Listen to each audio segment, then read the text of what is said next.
my sermon will be Old Mother Hubbard. She went to the cupboard to get her poor dog a bone. And when she got there, the cupboard was bare, and so the poor dog had none. These beautiful words, dear friends, carry with them a solemn lesson, and I propose tonight to analyze their meaning and to apply it, lofty though it may be, to our everyday lives. Old Mother Hubbard, she went to the cupboard. Now, Mother Hubbard, we see, was old. There being no mention of others, we may assume she was alone, a widow, a poor, friendless, solitary widow. Yet did she despair? Did she sit in a corner and weep or read a novel or wring her hands? No!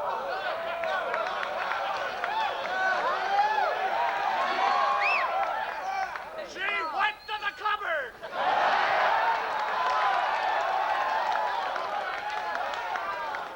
And here observe that she went to the cupboard.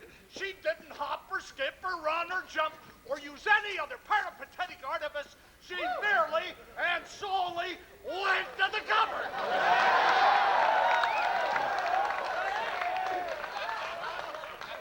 Now, we have seen that the widow was old and lonely. We now further see that she was poor, for mark, the words are the cupboard. Not one of the cupboards, or the right-hand cupboard, or the left-hand cupboard, or the one above, or the one below, or the one under the floor, but just the cupboard, the one single solitary cupboard the poor widow possessed.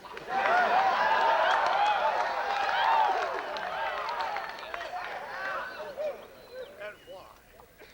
Why did she go to that cupboard?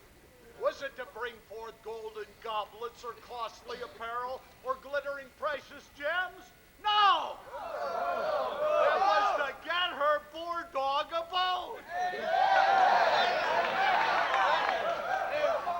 Not only was the widow poor, but her dog, the sole prop of her age, was poor too. We can imagine the scene. The widow going to that cupboard, the dog watching her in hope, in expectation maybe. But when she got there, the cupboard was bare. When she got there, you see, dear friends, what perseverance means. You see the beauty of persistence in our daily lives. She got there.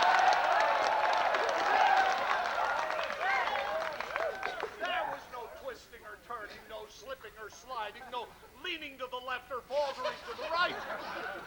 With glorious simplicity, we are told, she got there.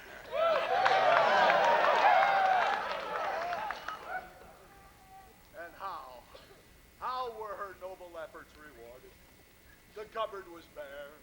There was but one, only one cupboard in the whole of that cottage, and that one, the sole hope of the widow and the glorious lodestar of the poor dog, was bare.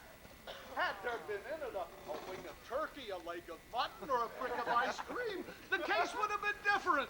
The incident would have been otherwise. But it was bare, my brethren. Bare as a bald head. Bare as an infant born without a single hair. Now, there are some of you who will say, with all the pride of worldly sophistry, well, the widow no doubt went out and bought a can of Alpo. No, my brethren. Far removed from such earthly ideas, such mundane desires, Mother Hubbard, the widow whom countless worldlings would despise in that she owned only one cupboard, perceived, or I might even say saw at once the relentless logic of the situation, and yielded to it with all of that noble heroism which enabled her to reach that barren cupboard. She did not try like some hippie or yippie to war against the inevitable.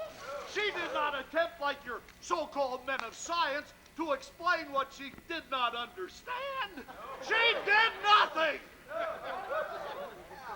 The poor dog had none. And here, at this point, our information ceases. Now, who shall dare to pierce the veil that shrouds the ulterior fate of old Mother Hubbard? The poor dog, the barren cupboard, and the bone that was not there. Must we imagine the widow still standing by that open cupboard door? The poor dog still dropping his disappointed tail upon the floor? The sought-for bone remaining somewhere else? No, my brethren, it's not so given us to read the future. Suffice it for us that we glean from this story its many lessons. Suffice it for us that we study them and apply them to our everyday lives. And, bearing in mind the frailty of our natures, let us, one, avoid being widows.